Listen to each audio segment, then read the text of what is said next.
इस वक्त की बड़ी खबर, बीजेपी नेता मुकुल रॉय ने दावा किया है कि ममता सरकार में मंत्री रहे शुवेंदु अधिकारी 2 से 4 दिन में बीजेपी में शामिल हो सकते हैं।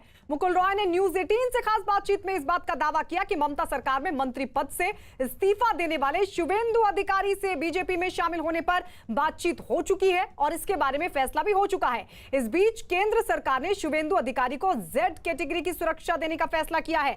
शुवेंदु अधिकारी आज पश्चिम बंगाल के हल्दिया में एक रैली भी करने वाले हैं और माना यह जा रहा है कि इस रैली में टीएमसी से अलग होने का शुवेंदु अधिकारी ऐलान कर सकते हैं। मुकुल रॉय जी, एक छोटा सा सवाल है।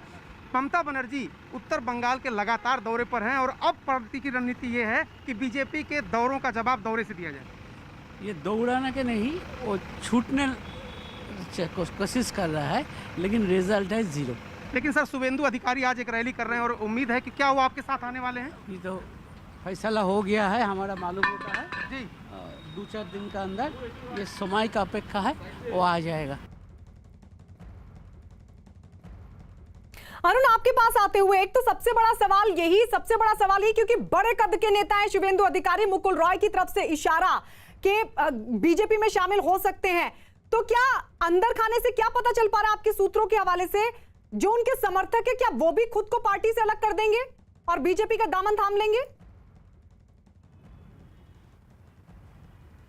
देखिए, सिर्फ इशारा नहीं है। मुकुल रॉय उपाध्यक्ष हैं, पार्टी के वरिष्ठ नेता हैं और पश्चिम बंगाल में उनकी बहुत बड़ी भूमिका है। वो कहते हैं कि 2-4 दिनों के अंदर ही शुवेंदु अधिकारी बीजेपी में शामिल हो जाएंगे, उनसे बातचीत हो गई है। यानी आज की रैली बहुत महत्वपूर्ण है। आज की रैली में हो सकता है शुवेंदु अधिकारी तृणमूल कांग्रेस छोड़ने का ऐलान कर दें और उसके बाद अगले 2-4 दिनों में हो सकता है अमित शाह का जो दौरा है 19 और 20 तारीख का, उस दौरान शुवेंदु अधिकारी चूंकि बड़े नेता हैं और मैंने जैसे पहले भी आपको बताया था कि जिस तरह से नॉर्थ ईस्ट में हेमंत विश्व शर्मा एक समय कांग्रेस के बड़े नेता थे और उसके बाद बीजेपी में आने के बाद उन्होंने बीजेपी को काफ़ी वहां पर जीत दिलाई, उसी तरह के कद के नेता शुवेंदु अधिकारी उस इलाके में कहे जाते हैं और वो आज पार्टी छोड़ने का ऐलान कर सकते हैं। और मुकुल रॉय ने स्पष्ट रूप से कहा कि अगले 2 से 4 दिन के अंदर वो पार्टी में शामिल हो जाएंगे। जेड कैटेगरी की सुरक्षा देना ये भी संकेत उसकी तरफ करता है। तो कुल मिलाकर के स्टेज एक तरह से सेट है और आने वाले कुछ दिनों में शुवेंदु अधिकारी आपको बीजेपी के साथ नजर आ सकते हैं।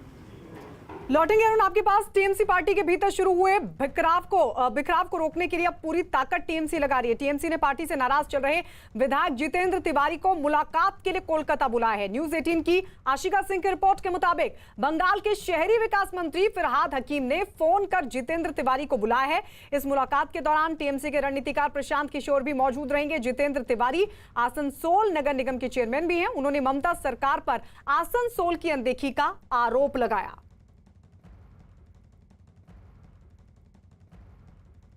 रात को 8 बजे कल आरोप विश्वास मंत्री जी ने फ़ोन किया था कि तुम मैडम के सामने यदि अपना कुछ बात रखना चाहते हो तो 18 तारीख को 5 मिनट समय मिलेगा।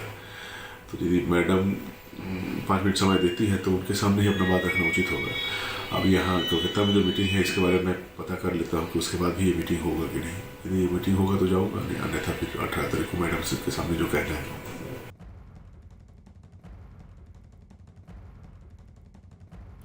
और चलिए हम सीधे अमित पांडे की तरफ रुख कर लेते हैं। अमित, आपके पास उस खबर के साथ जिसके तहत ये साफ हुआ है कि अब दूसरे दौर का एक्शन, क्योंकि इधर बंगाल में बीजेपी लगातार मोर्चा संभाले हुए है तो वहीं केंद्र भी राज्य सरकार के रुख को लेकर सख्ती दिखा रहा है।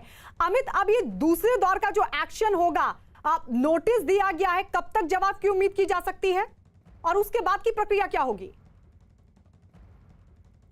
देखिए, जल्द ही नोटिस जारी करेगी गृह मंत्रालय उन तीनों अधिकारियों को और ऐसा नियम के मुताबिक है जो नोटिस जारी किया जाएगा। लेकिन इस पूरे प्रकरण को बेहद गंभीरता से गृह मंत्रालय ने लिया है और ये आम राय बन रही है आला अधिकारियों के बीच में कि राज्य सरकार जो कि कस्टोडियन है इस पूरे मामले की कानून व्यवस्था कायम करने की, उसकी जिम्मेदारी बनती है 2 महत्वपूर्ण आदेशों का जो कि समन्वय के से संबंधित है। उन महत्वपूर्ण आदेशों का पालन नहीं किया गया, इन अधिकारियों को केंद्रीय प्रतिनियुक्ति पर भेजने का और दूसरा डीजीपी और मुख्य सचिव को भेजने का। और ऐसा करने में, कानून व्यवस्था को कायम रखने में उस प्रदेश में बहुत ज्यादा दिक्कत आ रही है और पूरी जो समन्वय की जो प्रक्रिया है उसको धक्का पहुंचेगा।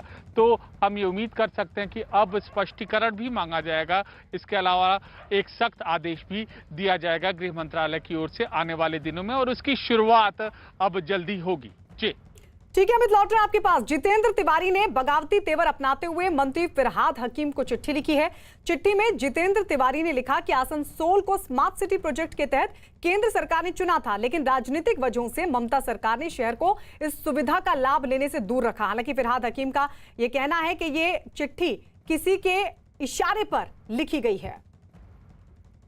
शेष नारायण जी हमारे साथ लगातार बने हुए। शेष नारायण जी, अब कोशिश टीएमसी की यही है कि किस तरीके से जो बगावती तेवर इख्तियार उनके विधायक और मंत्री, हालांकि अब मंत्री नहीं है, शुवेंदु अधिकारी मंत्री पद छोड़ चुके हैं, लेकिन किस तरीके से जो विधायक खुलकर बगावत कर रहे हैं अब उसको शांत किया जाए। लेकिन क्या इस सब के बीच माना जाए कि अब बिखराव की तरफ बढ़ रही है टीएमसी, क्योंकि आपने भी कहा शुवेंदु अधिकारी छोड़ेंगे तो दो फाड़ जरूर होंगे टीएमसी में। ने तो दो फाड़ नजर है भाई। शुवेंदु अधिकारी जब जाएंगे, मुकुल रॉय जा ही चुके हैं, जो उनके पावरफुल लोग हैं, जब वो सब चले जाएंगे तो पार्टी कहाँ बचेगी? वो अभिषेक बचेंगे। जैसे इंदिरा गांधी के टाइम में इमरजेंसी में संजय गांधी, इंदिरा गांधी ही बचे थे तो 77 हो गया था। उसी तरह से यहाँ भी हो सकता है, वो तो साफ साफ दिख रहा है। और ये जो जितेंद्र तिवारी हैं, अब वो कह रहे हैं कि किसी के इशारे पे लिखा है। भाई उसको जब तुम मना रहे हो, टाइम दिया हुआ है, उसके साथ प्रशांत किशोर के साथ मिलने जा रहे हो, तो अजीब मंत्री है ये। कह रहा है कि नहीं साहब उन्होंने किसी इशारे पे लिखा है, यानी आप उनके ऊपर तोहमत भी मर रहे हैं, उनको मनाने भी जा रहे हैं। तो ये तो बैड पॉलिटिक्स है। हमें लगता है इन लोगों को पॉलिटिक्स आती नहीं। शीर्ष जी आपके पास आएंगे, अरुण के पास चलते हैं।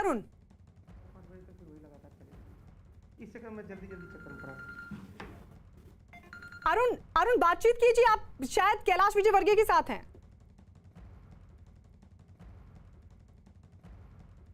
तो लगता है कि अरुण तक संपर्क नहीं हो पा रहा है, लेकिन हम अरुण के पास चलेंगे।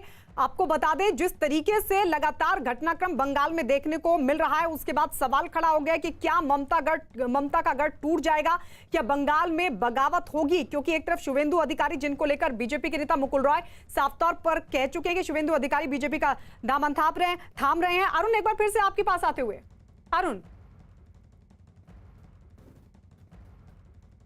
जी गायत्री, मेरे साथ इस वक्त पश्चिम बंगाल के बीजेपी के प्रभारी कैलाश विजय